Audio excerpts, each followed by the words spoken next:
listening to We Watch Movies. I'm Ava. And I'm Jenna. And we watch movies. So today is going really well. Anyways, this week we watched Concrete Cowboy, which came out on Netflix on April 2nd of 2021. And it's really good. I thought it was really good. Jenna, did you think it was really good? Yeah. Okay, good. Just making sure that we're on the same page early on here so that, this doesn't get awkward really quick. I feel like we only ever really disagreed on, one movie. I don't remember what movie that was, but I agree. Yeah, there was one that, I think it was it A Life Ahead or something? Or, no, I feel like we both liked that one. Oh. I don't remember what it was, but I thought it was a good movie. It's about these people who have a stable in the middle. Where were they? They were in Philly, right? Yeah. So these people with a stable in the middle of the city, and they ride horses and they're cowboys, and they're trying to keep the cowboy heritage alive and stuff. It's a whole new addition to the cowboy aesthetic, if that's something that you appreciate. And yeah, so first, Jenna, what were your first impressions of this movie? What stuck out to you? I really didn't have any expectations going into this. I was like, okay, this is a movie I'm watching for the podcast, and that was about it. And I enjoyed it. I mean, it's definitely not a flawless movie, and I didn't think it was super amazing, but it was good. It was definitely worth watching. It had some good ideas, and it was really interesting, the concept and what it was based off of. I thought that was pretty cool. Yeah, I agree with you that it wasn't perfect. I think the majority of its flaws came from more technical bits of it, and then the actual, I feel like the place where this movie did really well was just the story. In terms of a story that was being told, I think it did a really good job of being a poignant story and something that people needed to hear, or not hear, watch. It's something that I did not know that there were stables like this in existence, and that cowboys were still really a thing and all this stuff, and that was really interesting. And I've seen movies that have similar story arcs, but I've never actually seen one that has this kind of thing. Because I know with some movies you can find a movie that does the same thing just differently, and this one I think has done something that's almost entirely unique, which I think needs to be applauded. So from a story standpoint, I think it was really good. Yeah. So there's a lot of culture behind this movie, and it's based off of a book. I believe it's called I believe the book was called Ghetto Cowboy, and the story, basically, for those of you who have not seen it, did I already explain the story? I don't remember. Did I? I don't think so. Okay, cool. If Ava from the future remembers, she's gonna put this chunk of speech right here that says this is a spoiler warning, and she's gonna put that at the beginning of that section. If she doesn't remember, well then this gets to live here for posterity. So this kid named Cole, he gets kicked out of school because he's a bad boy, and his mom is like, you're too much for me, and so she drops him off at his estranged father's house in Philadelphia, and he goes there and he's like, well, this is kind of crazy because he doesn't have his own bed, and he has to share a kitchen with a horse and stuff, and his dad's Heimdall, by the way. It's pretty cool. And the main guy is Caleb McLaughlin. He's from Stranger Things. Puberty hit him like a truck, and now he's old suddenly. I didn't recognize him for half the movie, and then I was like, hang on. I think the correct terminology, as you put it, is an 18-wheeler. Yeah. He's not the same person. It's gonna be so... How... wasn't he like playing like a 12-year-old in Stranger Things? Now season 4 is gonna come out and all of a sudden he's like 18. Yeah, who knows? But yeah, so Cole kind of falls into this kind of rough crowd or whatever, but then his dad is like, you should muck our stalls, and then he's like, okay, and so he starts scooping poop, and he meets this horse that actually likes him. It's like the horse only responds to him and stuff, and it's like, oh, he's the chosen one. And then he learns how to ride horses, and he is reformed kind of, but he still hangs out with this rough crowd, and then like his friend like gets shot and stuff, and so then he's like, I don't want to be bad anymore. And then they steal their horses back from animal control, because if you didn't know, animal control took their horses because they don't like them. And then so they stole the horses back, and now they're riding around and stuff. So when you said you were going to go through the plot of the movie, you meant the whole plot. Yeah. I'm assuming if anybody clicked on this video, they've probably seen the movie before. But like, I don't know, I might just like put in like a spoiler alert earlier there. I could edit one in. But anyways. Yeah, so I think thematically and everything, it did a really good job, and so that's cool, because a lot of movies don't do a good job with story, and that I think is the most disappointing part. Like, if you get made into a movie, then like you better have a good story. 1 second.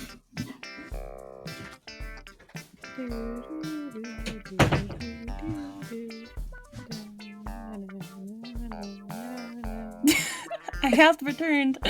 My dog was in here, and he was being summoned. Anyways, I think, honestly, there's no excuse for making a movie with a bad story because of the amount of money that people throw at movies, you know? And you're producing a movie and stuff, you gotta, like, really believe that the story is gonna be good in order to put that much money into a movie. Like movies cost like millions or billions of dollars. I think hundreds of millions to billions of dollars depending on the movie and the production quality and stuff. But like still a ton of money. Right? And like so how it works is like, or as much as I can tell from like my limited knowledge of film production, is that the producer purchases the rights to a script, like a screenplay that somebody wrote, with the intentions of throwing a bunch of money at it, in hopes that it'll make more money, and so they can get a profit. And so in order for it to make good money, or more money and make a profit, it needs to be something that people will want to watch. And for it to be something that people will want to watch, theoretically, it has to be a good story. Sometimes it doesn't work out that way after, but other times it's like, other times the better movies make more money, and that's just how it works. That's how it should work. And then so the producer buys the script, and then they pay the directors, and they pay the actors and everything, and do all this stuff, and it's all this money going around. And so there's no bad story that is worth the money it takes to make a movie. And so I'm really glad that this movie did not have a bad story, because bad movies make me sad. Yeah, because there are a lot of movies that, like, so long as they have a good story, but then other things are lacking, you can still enjoy it. But if a story has if a movie has a bad story, then it's kind of hard to redeem it, because everything else that happens around it is kind of inherently flawed and dragged into that kind of black hole of the story is bad. So it's kind of like, if you want a good movie, you need a good story, and if that doesn't happen, you're kind of stuck. Yeah, and good story doesn't even necessarily mean good writing. Like, if you look at, like, Malcolm and Marie, that movie did everything right except for have a good story. You know, it had fantastic writing, fantastic acting, beautiful production quality, pretty great directing inherently, and I think everything went really well. It had, like, a seemingly profitable cast from, like, a producer's point of view and stuff, and all this stuff. But, like, what story was there? Where is the story? And it's just like they put so much work into making something that was pretty and perfect and all, like, good stuff that, like, you would think about is, like, what you need to make a successful movie. But if you don't have the story, it's not going to be good anyways. Like, in any situation, that movie isn't good because its story is so flawed, you know? Yeah. Anyways, this movie had a great story. So yeah, tangent aside, I think that's what makes that's why I'm leaving this movie thinking that it's a really good movie and not like a meh movie, is because it had such an awesome story to tell. And it like, I learned things. Like, I learned the different words for different noises that horses make. Like, that was new. Like, they were saying horse whickers in the distance a lot, and I was like, what is whickers? And then I looked it up, and it was like a breathy, whinny sound that a horse makes. And I was like, oh, I thought that was knickers. Like, Nickers, not Wickers. And turns out that they're the same thing, except knickers is low, and whickers is not low, I guess. They didn't specify if it was high or not. But, like, I didn't know there was a difference. Anyways, See, this is why you gotta watch movies with subtitles. You miss out on so much in life if you miss out on subtitles. Like, come on, someone made those. Just for you. Yeah, but I learned a lot about just the whole cowboy culture, you know? And I didn't know that was a thing that people are trying to keep going. I didn't know that was such a big deal to anyone. Not to say that it's, like, not an important part of American history and stuff, but I don't know how 100% factual all of it was, but seeing at the end how they had real people from that stable who were actually acting in the movie, like real people who were in that situation and stuff, and they were in the movie, and it made me believe much more that this was real and that the events in this were true and everything. And so I don't know how true, I don't know how much is made up, etc., but, like, it was very interesting to learn about this whole nother culture that I had never even heard of and stuff. So I learned something, and I enjoyed the story, and I thought that the story was moving and impactful and everything, and I feel like that's really all that should be in a good script, you know? Yeah, and I mean, like, when someone, like, talks about, like, cowboys and stuff, like, I think of, like, the Hollywood idea of, like, the Wild West and, like, all like, I mean, I don't know, like, many classic westerns, but, like, if you're watching this, think of one, and that's what I'm thinking of, probably. But I like how this movie kind of showed just a different perspective on things, and, like, something that we normally don't see a lot of, even though it is history and in some capacity true. So I appreciated that. Yeah, and, like, so that's, like, what you think of when you get the whole cowboy aesthetic. You think of, like they said, the whitewashed version of everything, and you think of, like, gunslingers and shootouts and everything. And now there's this whole new chapter of that aesthetic, which, like, see, I don't know. I've talked a lot about cowboy aesthetics in the sense that I've had debates over whether cowboy aesthetic and pirate aesthetic is better. I've always Where been do you team fall pirate. on that? This is important to me. Where do you fall on that? Yeah, I'm team pirate aesthetic. Okay. To be honest, but, like, I don't know. This is a pretty cool aesthetic. It's just, like, pirate aesthetic I think is cooler. Not to say that pirates are cooler than cowboys in real life, because pirates are bad people, and cowboys are sometimes not as They're a lot more gray. Yes, there are. I think there are more nice cowboys than there are nice pirates. Anyways, no, but not everyone can be Orlando Bloom, but it's fine. That is true. But yeah, no. So this had I don't know what I just said. That wasn't even a word. But this had this whole urban aesthetic, and then you had the cowboy aesthetic, and had this sort of love child that was this movie, and I made me feel some type of way, my dude. It was pretty cool, and it's a whole aesthetic that I never knew existed, and they nailed that with the production and the design of everything, and I think it was pretty cool. Yeah, I agree, because there were definitely moments where I was this is very reminiscent of the very stereotypical idea of the cowboy aesthetic, but it was also this movie very much made it its own thing as well.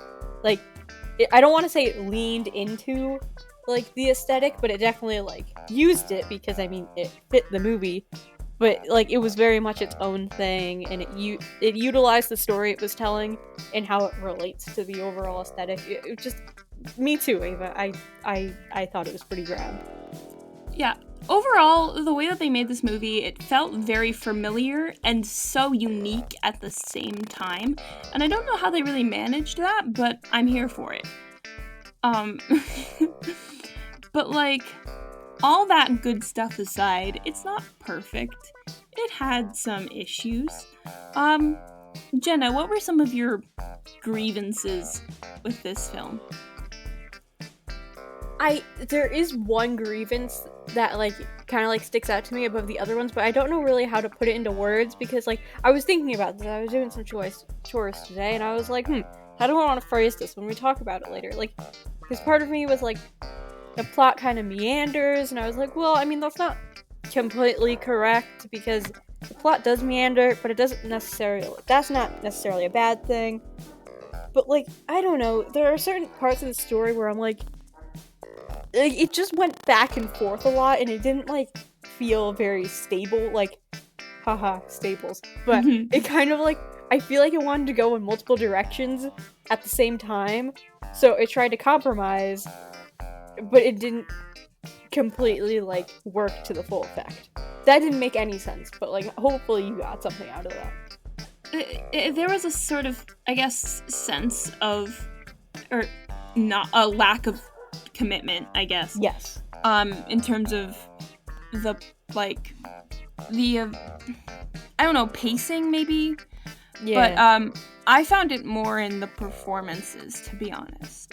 I thought that Heimdall's was great. What was Heimdall's name?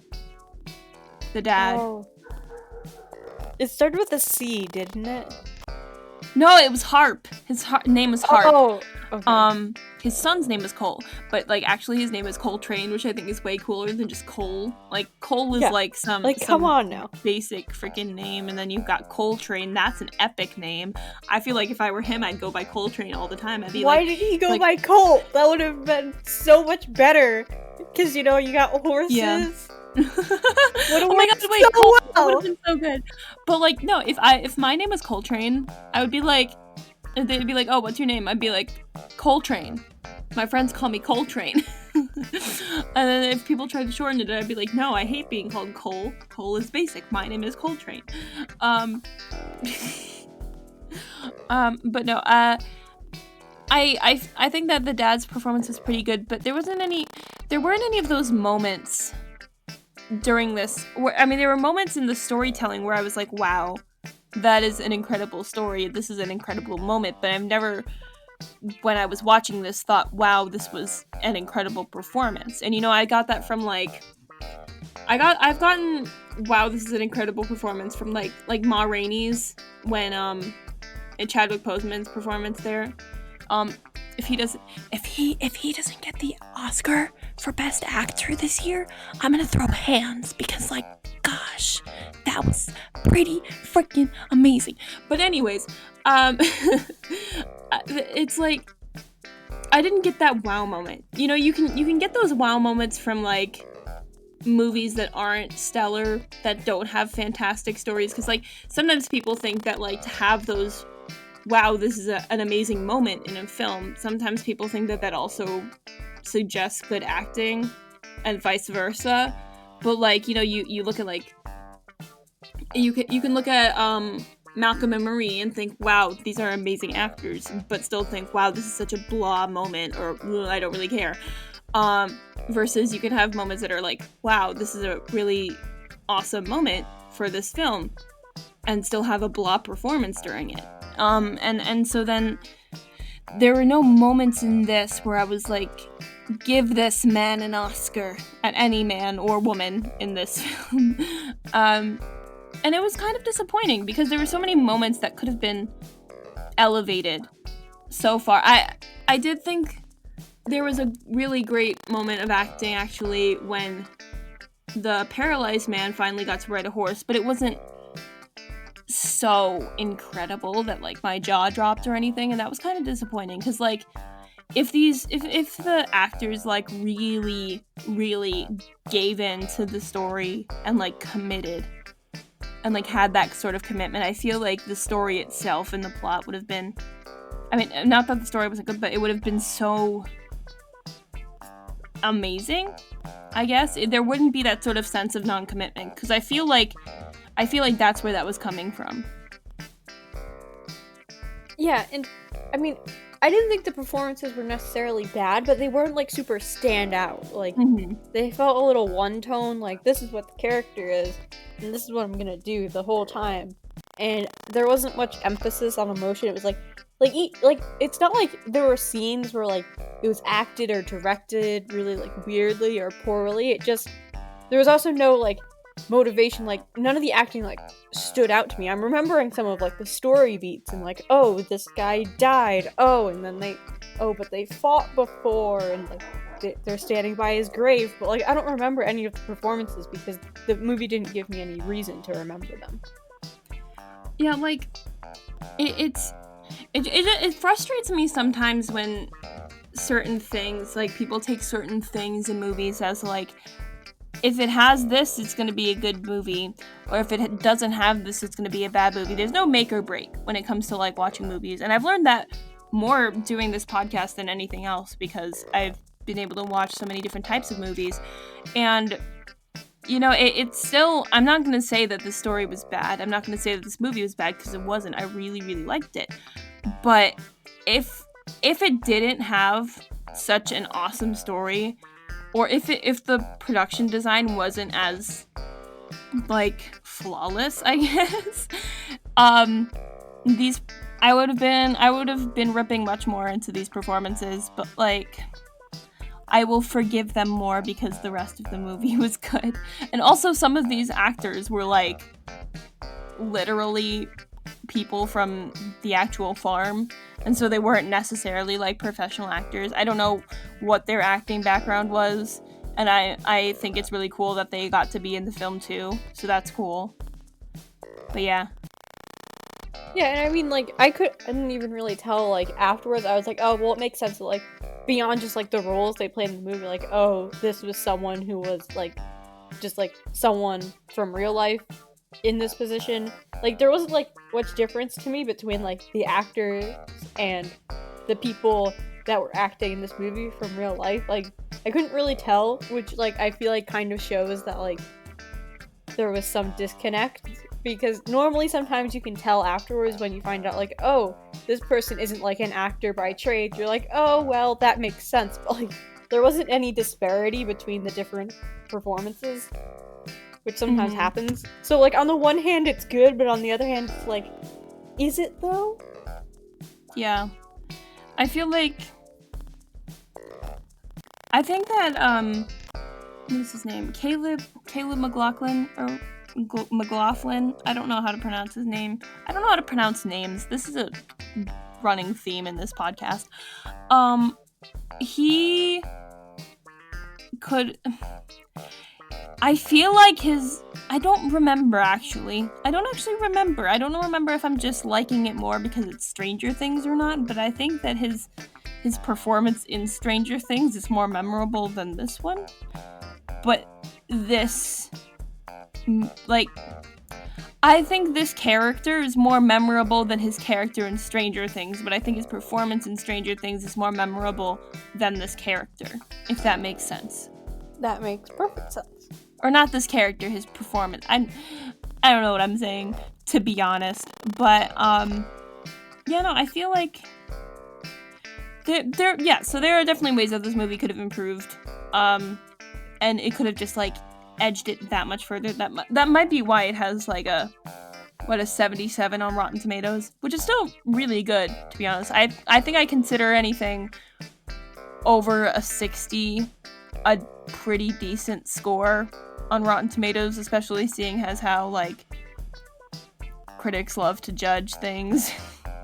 And if it gets over, like, a 75, it's, like, a pretty good, you know? It's like a, you done good. And then if you get, like, an 85 or above, that's, like, really good. Then if you get, like, a 90 or above, that's, like, yes, you gotta watch this movie, man. But yeah. Also, don't just trust Rotten Tomatoes, because sometimes they lie to you, and we will never lie to you. So Never. yeah, listen here instead. Another thing that was important about this movie, though, that Jenna, you are the expert in, clearly, is the songs that they played sometimes. Are we talking, like, original music or, like, all of it, music? Jenna. All of it. I mean, I can't really speak on the songs that, like, weren't, like, the original score, just because, like, I never heard them before, and, like, they fit the tone of the movie. Like, there was nothing that, like, stuck out, because sometimes movies make egregious music choices that make you just want to throw whatever you're watching it on out the nearest window. This movie didn't do that. It worked pretty well. I know we've talked a lot about the aesthetic, and all of the songs, original or not, definitely worked in favor of that. I enjoyed the score. I did not listen to it.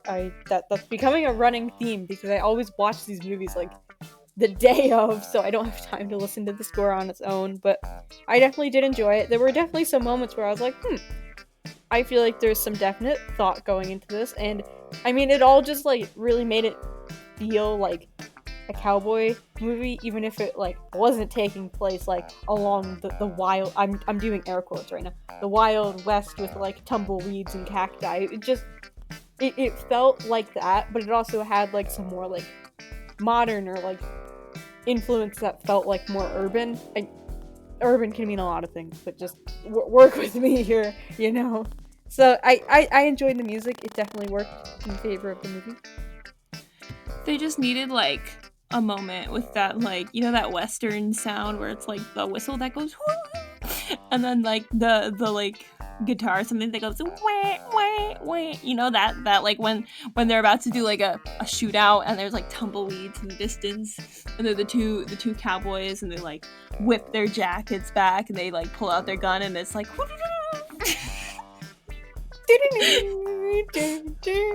I can't do it. I also can't. But you know what I'm talking about. Oh, I know what you're talking about. Like, I can't mimic the song. I can't sing it to you guys. I would try. Well, no, I did try. You heard how bad it was. I can't mimic it, but I'm sure you know exactly what I'm talking about. But Can yeah, we edit it in? Maybe. We'll see. If I can, I will put it, like, now. If I can't, then, boo Ava, right? Ava sucks. Who likes her?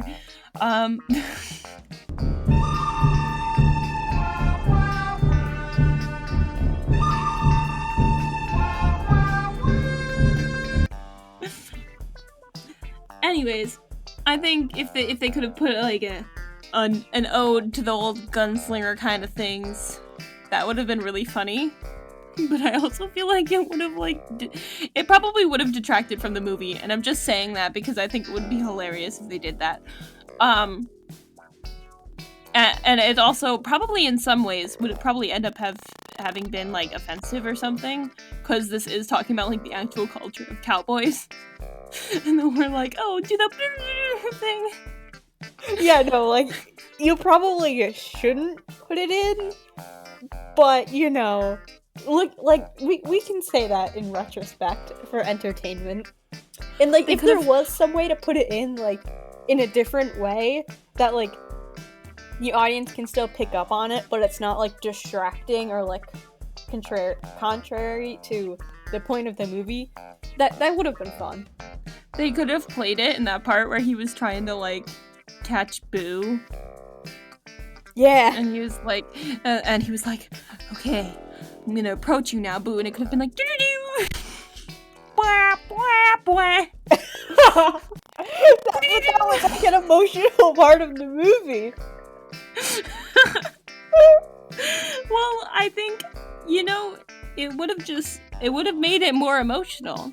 Maybe not the same emotion that they were going for, but, like, it would have been an emotion. It would have been a very visceral feeling of happiness and laughter.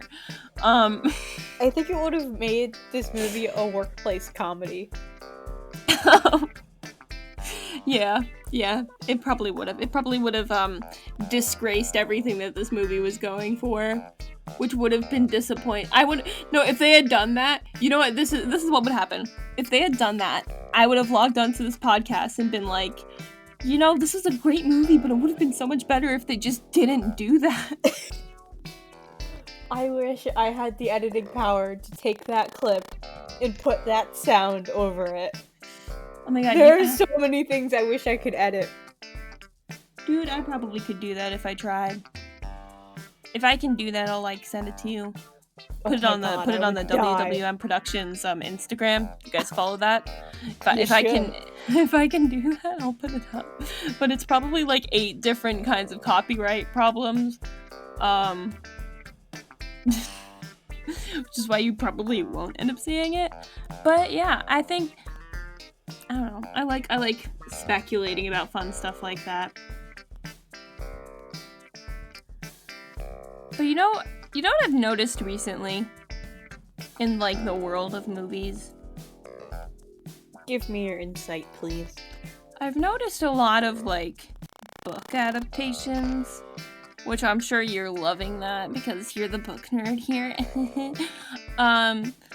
But, like, you know, I don't know, I can think of, like, 3 in the past few months that I've seen that are, like, brand new, and that's, like, you got, like, Cherry, and then you got this, and then you have, like, Chaos Walking, and they're all very different movies, but they're all based on books. And then, you know, like, early in the year, you have, like, Devil All the Time, and then Ma Rainey's is based off a play, but I'm gonna count it in this, and there's, like, a lot of adaptations going on right now. And then you have, like, remakes, you know, you have the spin-off Winx Club thing, and then we're gonna get the spin-off Powerpuff Girls thing, which has me so disturbed in so many ways because they casted adults to play the Powerpuff Girls. And I stan Chloe Bennett, okay? I stan her. I love her. But I don't want her to play Blossom because Blossom is supposed to be like 6 years old. Well, actually, I don't know how old the Powerpuff Girls are supposed to be because they kind of emerged from a pot, fully grown. But, like, I don't know. So they're probably more like a couple months old. But they go to kindergarten. And they cast these grown women to play the Powerpuff Girls. But anyways, that aside, it's like... And then you have the whole, like, rise of, live-action remakes of all of the Disney movies in the entire world. And I don't know, it's just like... Where is the, like, new content for movies? And I'm sure that there are plenty that I'm not mentioning, but it's just, I feel like there are more right now than there ever have been. Am I making this up? Is this just a thing that I'm just now noticing, or...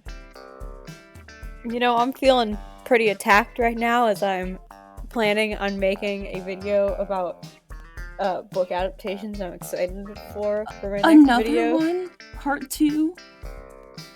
Oh, well, this is like ones that are actually happening. Oh, so not ones that you think should be adapted, but ones that are actually happening. Yeah, because I guess no one listened to me the last time I made that video, so, like, oh well, I guess they're missing out. But I definitely agree, but at the same time, I feel like a lot of the books that are being adapted aren't, like, I feel like I haven't read Cherry or Chaos Walking, the book version, I mean, but, I the idea that I have, like, I feel like Cherry is, like, it's, like, more nonfiction, it's a memoir, Mm-hmm. and, like, The Knife of Never Letting Go, that's the book version of Chaos Walking. That's, like, more of, like, a young adult dystopia, fantasy-ish science fiction novel. So I feel like in some ways, like, there are lots of, like, nonfiction-ish books that get adapted, and half the time, like, people don't even know that they're books, because I'm pretty sure, like, Jojo Rabbit had a book version, The Irishman was a book, even Shawshank Redemption, I think, was based off of a book. But, like, most of the time you don't hear about these books, because when they're adapted, they're made into something, like, new and, like, something, like, that almost eclipses the original material. But most of the time when we think of adaptations, we think of, like, the Hunger Games or the Divergent, and, like, we think of, like, those as the adaptations, because those are, like, stories, and they already have such a unique and iconic voice on their own in their original material, that adapting them is made so much more difficult, because you have to make it your own, but you're also changing this thing that was already had its own identity, that you don't hear a lot about with these other movies like this one, because the book was something that, like, just already was, and then the movie makes it something bigger, I almost want to say. Yeah, no, and I don't see anything wrong with adapting books or plays, or, like, doing spin-offs of old things and, like, reboots and such. I don't have any issues with that, because I really like some of the things that have come out of doing stuff like that. Like, I think especially when you have, like, stuff like I'm gonna do Cherry again because I'm reading the book right now, and it's just, like, the movie and the book, like, the movie strayed so far from the book, at least in that sense, that it's, like, you can barely compare them, but, like, they're, I don't know, it's just two very different formats of storytelling. You know, you have film and then you have books, or like, you have film and then you have, like, a stage play, or a live action thing versus a cartoon, and it's very, very different. It's going to be very different audiences. You need very different techniques for telling the story. You need to fit it to a different time frame and everything. And I think that a lot of times movie versions of books are very slept on, mostly because of people gatekeeping liking a universe. Like, especially, I've noticed that a lot with, like, Harry Potter fans, not to call you people out, but, like, I don't know why I just called you people.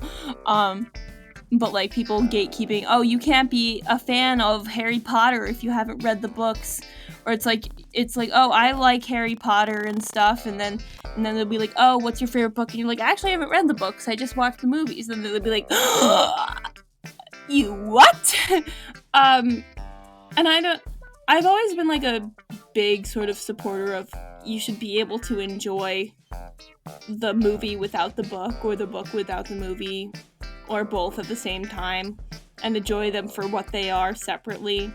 And there shouldn't be, like, a specific thing that you have to like you shouldn't have to read a book before you see a movie based on it, but and stuff like that. But also, I don't know, I just find it interesting that there's so many new adaptations of things coming out right now, and I don't know if it's just because, like, I don't think it's because people are running out of material. I don't want to say that, because I feel like that's what a lot of people say when they hear that something's getting adapted.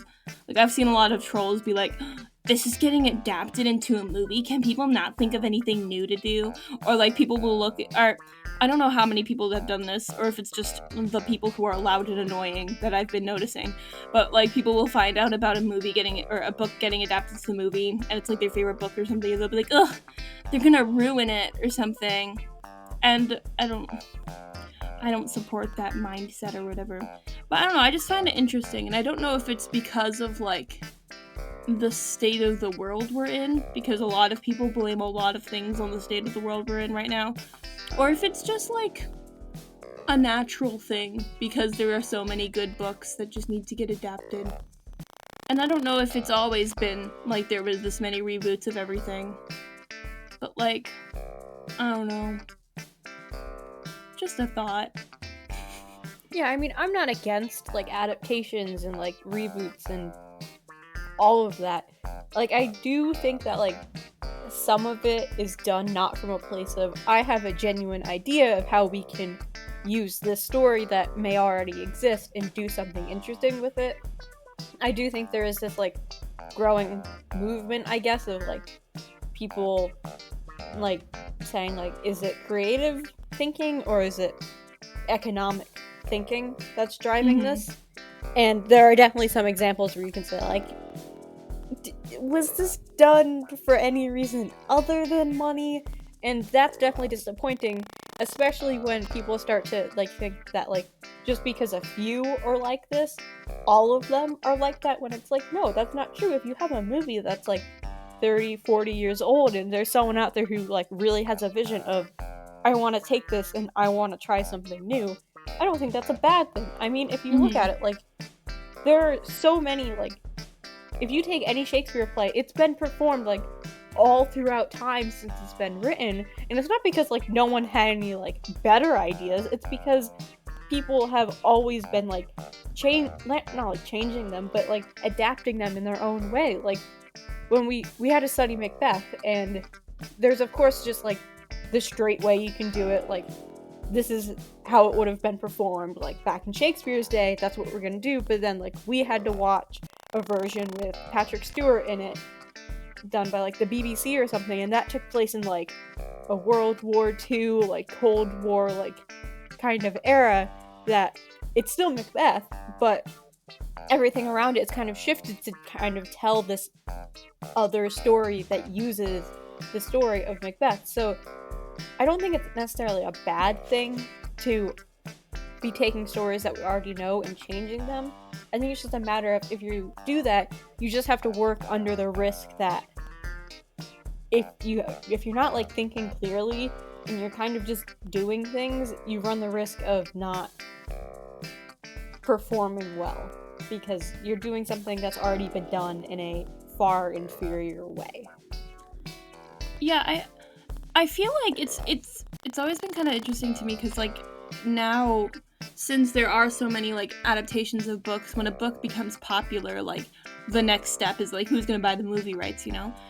But I don't know, I guess my brain's logic always thinks that, like, if you have something that's completely original, I feel like it's more likely for people to like it, because either they don't have this sort of confirmation bias that you're gonna ruin it because it's their favorite book from their childhood and you left out this one scene or something, and that was the greatest scene in the whole movie, or the greatest scene in the whole book, sorry.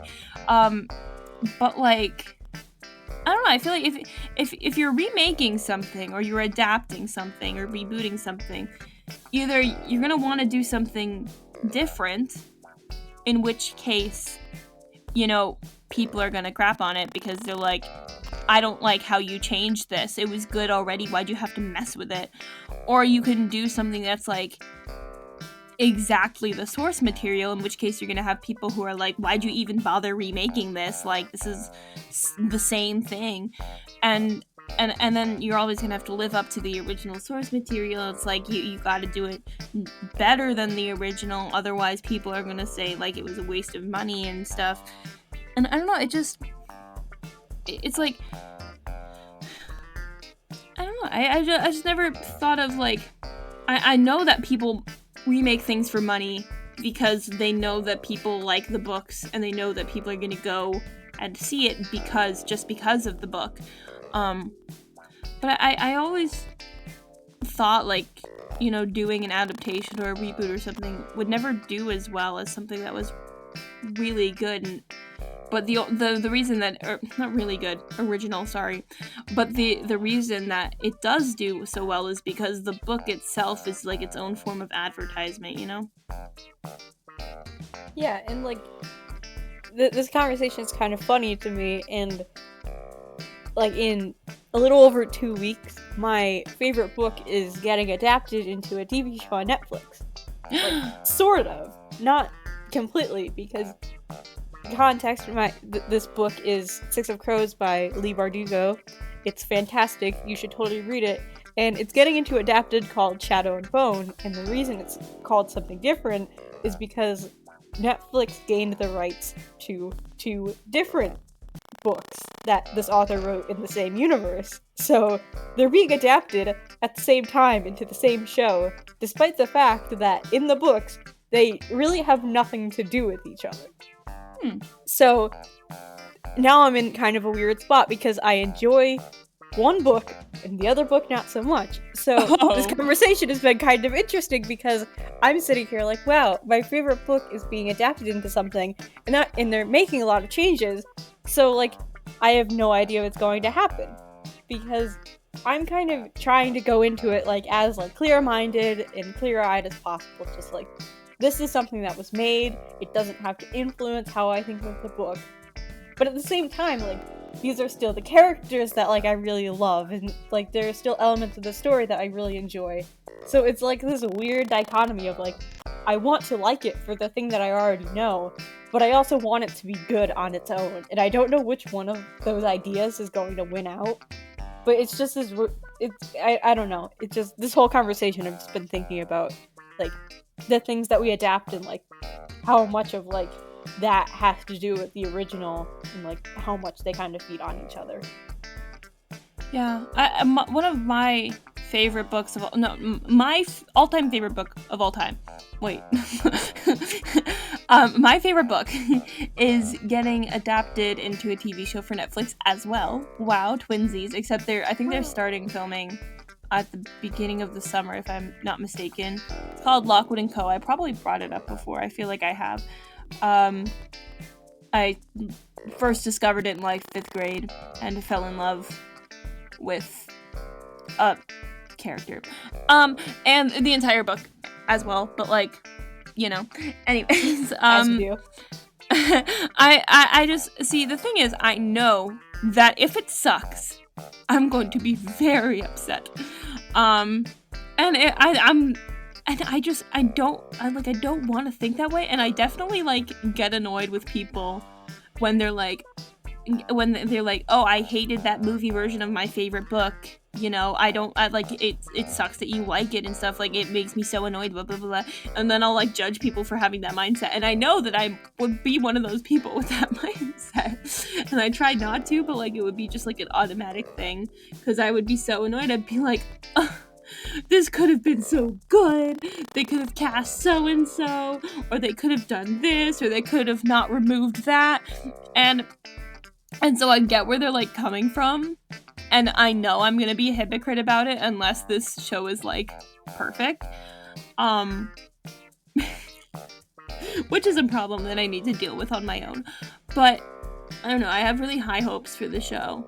But like it's just interesting, because I remember when they first announced that show, they announced it along with like a ton of other adaptations that were going to come out, like a whole bunch of it. It was like, oh, Netflix has gained the rights to this book, this book, this book, this book, this book, Lockwood & Co., this book, this book, this book, and I was obviously only reading those articles because of Lockwood & Co., but they were like, they were talking about all of these different books that Netflix was adapting into TV shows, and I was like, wow, is every book getting a TV show now? But I don't know, I don't know, it just maybe, I don't know, I'm just hoping that they're good, because I definitely think that they have the potential to be good. Obviously the source material is good, so this could be good, and I don't know, it's just a thought, just an interesting thought for me to ponder over and be hypocritical about.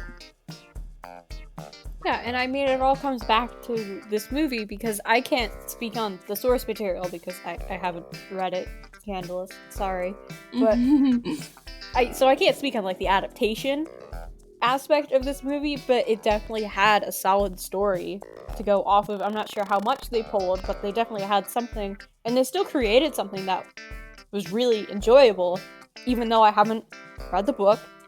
And even if I had read the book, this is still something that exists separate in some capacity and makes its own space. We've talked like so much about the aesthetic of this movie and the production design, and that's not something you can necessarily get out of a book. Like, a book can still be atmospheric and have like really great world building, but film and literature are two very different things, and you get two very different experiences out of it.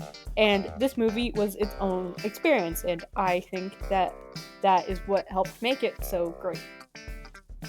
Yeah, and I mean, something that I have a sneaking suspicion about this source material, which I'm not going to place any specific judgments about it because obviously I haven't read it, but it's something that happened with Cherry, which I can't speak on because I'm reading it, is that the main character is way less likable. All of the mainless characters are way less likable in the book, and I've noticed that books can get away with that more because you're like in that character's head and you like see their thoughts and everything, and you have a longer period of time to get attached to a character. But then with a movie, they need you to get they need to get you to like that character, and they need it now, you know, because they only have like 2 hours to get you to be attached rather than like however many days it takes you to finish a book.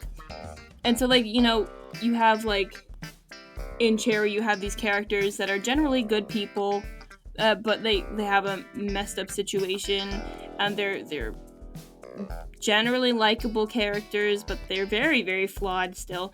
But then you get into like the book, and you're kind of shocked at how much was changed to make the characters more sympathetic when it went into the movie. And I feel like that might be the situation with this book, because, you know, it starts out with him getting like expelled, and he's like hanging out with like drug dealers and stuff and everything, and it seems like this boy is very troubled, but he acts very nice throughout the whole thing, except for every once in a while he's like, man, I want to leave, I'm a man now, and stuff like that.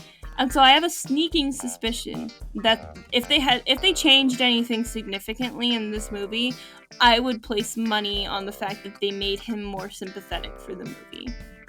But that's just a guess. Obviously, I don't know. Okay, so I'm on Goodreads right now, and it has this synopsis of the book, and Cole is apparently 12 in the book. What? So, I don't know what that means for the adaptation, and it's filed under, like, oh, well, that's confusing. It's filed under middle grade and young adult, and, like, no, they're not the same thing. Please pick one. So, what is middle grade? I've never heard that before. Oh, it's, like, young adult is generally from, like, ages, like, 12 to 18, I guess, and middle grade is more, like, elementary level to, like, middle school, early middle school. Yeah, that's not the same thing. It's like, okay, if you're anywhere between the ages of 8 and 18, you will like this book. Yeah. Probably not, judging by the, like, language and stuff that they used in this book. And the topics and... Wait! Didn't Smush, or whatever his name was, say that he hadn't seen Cole in 10 years? I don't know. Was Cole 2 the last time he saw Smush? Wasn't Cole, like, 16 in the movie? Okay, but still, that he would be, like, 6 last time he saw Smush. How would he be able to recognize Smush post-puberty? I couldn't even recognize Caleb McLaughlin, okay? Or McLaughlin, or whatever. And I couldn't recognize him, and he's just gone through, what, like, a couple years of puberty since the last time I've seen him in something? And then now there's this kid who's supposed to be seeing this other kid after, like, 10 years, pre- and post-puberty, and recognizes him like that. Like, he sees some random kid sitting on the side of the road, and he's like, ah, yes, this is that 6-year-old I saw 10 years ago. The mind works in mysterious ways. But no, this was a good movie.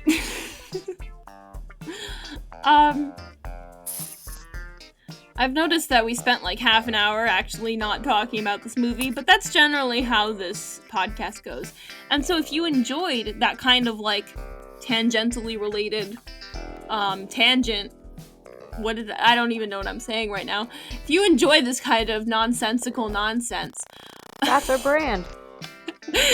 Yeah, so you can come back every Wednesday for this kind of thing.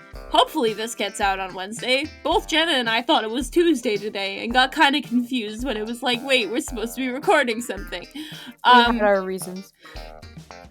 So if this comes out a little bit late tonight, my dearest apologies. But you should still... WWM After Dark, guys. You should still like and subscribe and comment what you thought about this movie. Comment if there are any movies coming out that you want us to talk about, because I don't think we have anything lined up for next week, so if you have ideas, leave them in the comment section below, or we'll pick one ourselves. That is a threat, by the way. We can find another Christian Camp Rock. We can. Don't doubt our skills. If you scroll far enough down on the Netflix coming soon page, you get some weird stuff, okay?